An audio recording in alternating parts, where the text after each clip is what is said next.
In this video, I'll be showing you how to use a Blitz T111 labeler. This will also work for any of the large Blitz labelers, including the TM17 and all of the labels that print on 32x19 labels as well.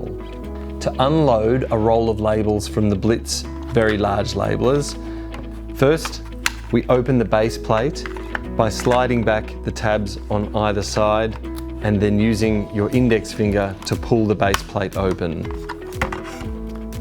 Tear the roll of labels that's inside the gun and close that base plate. Then you can open the hood at the front of the gun using this tab on the right hand side. It'll present the roll of labels and you just take it off the spool and it comes out of the gun. Then, to get rid of the excess labels on the inside, you just depress the handle and they should pop straight out. To load a roll of labels into a very large Blitz gun, first we open the hood by opening this tab on the right hand side, and then we open the base plate by sliding back the tabs on either side of the unit and using your index finger to open that base plate. That'll reveal a big hole straight through the middle of the gun, and that's where our labels need to go.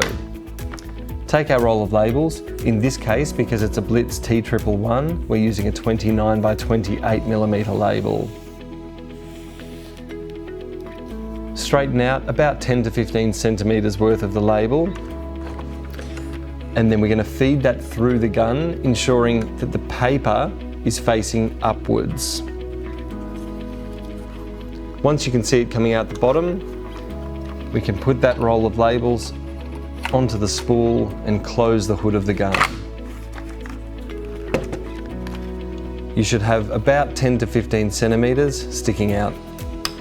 Close that base plate, and then we're going to feed the labels backwards and over this silver roller here down into the tractor feed. And as you push here, we're going to depress the handle of the gun and it's going to allow it to align itself.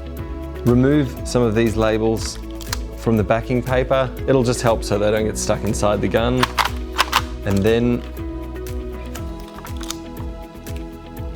keep clicking and you've loaded a large Blitz labeler. If the labels are printing a little bit faint on your Blitz large labeler, it probably just requires the ink roller to be changed.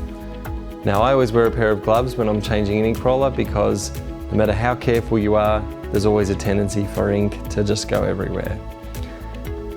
So first we have to present the ink roller by squeezing these two tabs on the front of the gun and pulling the front open, and it will reveal the ink roller on this little cradle here. We take the new ink roller out of a pack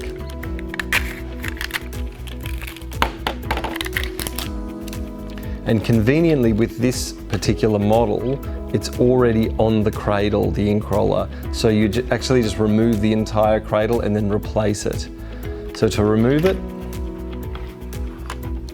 depress the two tabs on either side and it will just pop out. We can then put that aside, grab our new ink roller, and again depress those two sides and it will just slide into position on the gun.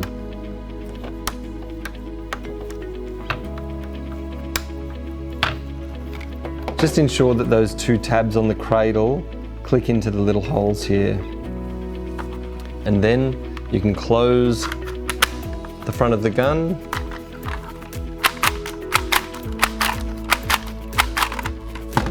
and you've changed the ink roller. Sometimes you may need to adjust the print on a Blitz large labeler. This will happen if the print is printing too far down or too far up on the label. And sometimes when that happens, it can even start printing onto the next label. So to change the alignment of the print head on the Blitz large labelers, this is the print head here, and there's a screw, a Phillips head, on each side. We loosen those screws with a Phillips head screwdriver, but don't entirely take them out. Once they're loosened, you can push the print head forwards and backwards. It's not a huge movement, but it's enough to drastically affect how it prints on the label. So what I'll do is I'll put it all the way in the forward position, tighten both of those screws up again, dispense 5 or 6 labels, and then if that's not right, adjust where it's printing by sliding it backwards. So you just keep going back, tightening, testing, until you get it to print exactly how you want on the label. Another tip when using a Blitz large labeler is to make sure that if you need a blank space where you're printing, to use the white blank spaces. You'll notice that with a pricing gun, as you keep going through the print head, you'll get all of the different characters, and then you'll also get these black characters. Now the black ones is where the ink touches the print head on the bottom, so you don't want those to be up the top here. If you need that white space, you just keep going around until you find a white blank space, and we use that. And the same goes for the characters that you do print. You always want it to be that black character on the white background and not the black character.